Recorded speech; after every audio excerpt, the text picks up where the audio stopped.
Let's start with Liverpool, as we've just watched that late game there. Not at their best tonight, but they've ramped up the pressure on City, haven't they? Yeah, I think sometimes this happens. I think everyone expects teams to play at their best every game. Liverpool were nowhere near at their best tonight, but they got the win. You know, yes, Lanzini should have scored a chance.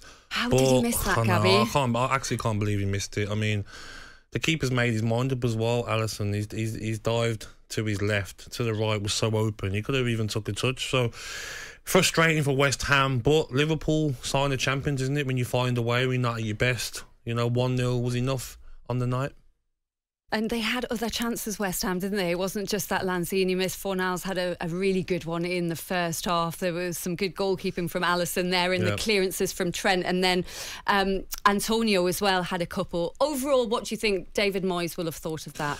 I think he'll be happy with the performance. You know, they could have easily come here after the first goal from Mane and capitulated. They didn't. They stayed in the game. They got the right amount of players forward, you know, and he'll be frustrated that they didn't get something from the game because of the chances, but he will look at that team and show that, like, at least they showed, you know, some confidence to go toe-to-toe with Liverpool. But Liverpool, I mean, they're a bit relentless at the moment, aren't they? They're relentless, but then I look at them defensively today and in midfield, quite poor.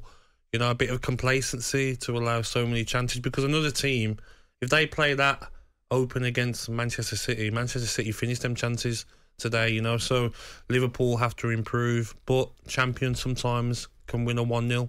You talked about that midfield. Do you think they really miss Thiago, especially in a game like that? His sort of composure and creativity? Definitely miss Thiago, but I'm just a bit frustrated with Keita. You know, I haven't really seen back-to-back performances from him in a Liverpool shirt since he signed. I think every Liverpool fan will look at Keita and want more from him. I thought Henderson and Fabinho were quite good today, but still they looked a bit open, didn't they? It didn't really take a lot for West Ham to cut them open. I mean, Antonio in the second half had a counter-attack where he tried to cut back inside. So I think that would be the one worry for Jurgen Klopp, how open they were. And we'll talk more about the January signings and who's impressing you a bit later on. But just a quick word now on Luis Diaz. He got a brilliant reception at the end from the Liverpool fans there. They really look like they've signed another star, do you think? Honestly, I was saying to my friends in my group chat, I've got 2 Liverpool friends in there, and I'm like, he's my favourite player to watch in the moment. He's unbelievable. The way he gets on the ball, his first touch, he's running with the ball. His pace. He's quick running with the ball as well, and it adds so many more options to that Liverpool attack, you know. And an 11th assist for him. He spoke about getting a bit of luck there, just miscued the shot, but his creative output, Gabby, is unbelievable. But as well, you know how Liverpool play. Both wingers are going to be inside, close to the box to score goals. They're not stood out wide. So you can make that pass, Trent Arnold, or that shot, whichever he's going for. And you're always going to get Mane, Salah, Diaz, Jota in and around the box. So they'll always score them goals. But his all-round play, Trent Arnold's been amazing. Ever since he made his debut, to be honest, there's been question about his defending. But sometimes it's harder to work on that than it is your natural ability on the ball. And for me, he's the best right-back in the world on the ball, but only defensively can sometimes let him down. Would you go Reece James or Trent Alexander-Arnold for England in the upcoming games?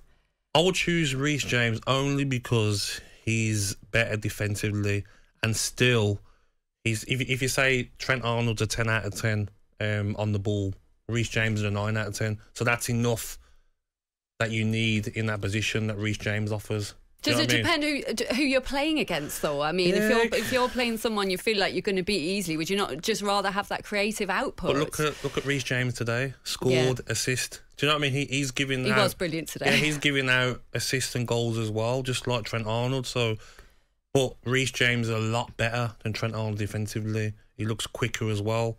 So for me, I'd have to choose Reece James. Just coming back from injury, though, his first Premier League start today, but really impressed. Let us know what you think on that as well. Would you go James or Trent Alexander-Arnold? 03717 333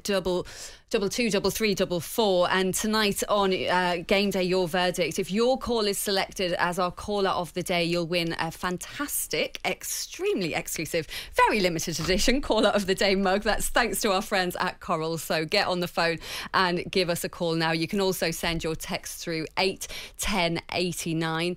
How much do you think Liverpool are enjoying this position of chasing Man City down? They seem to have the bit between their teeth, and do you think it suits them? Yeah, and I think if you looked at, a couple of months ago, the amount of points they were behind Man City, they've stuck in there, they haven't give up, and many other teams, when they give up and say, Man City won the title, Liverpool have hunted them down. They knew today they had to win. They know every game they have to win. Now the pressure's on Man City tomorrow, local derby against Manchester United. That can go anywhere. Not the game you want when they're only 3 points behind you.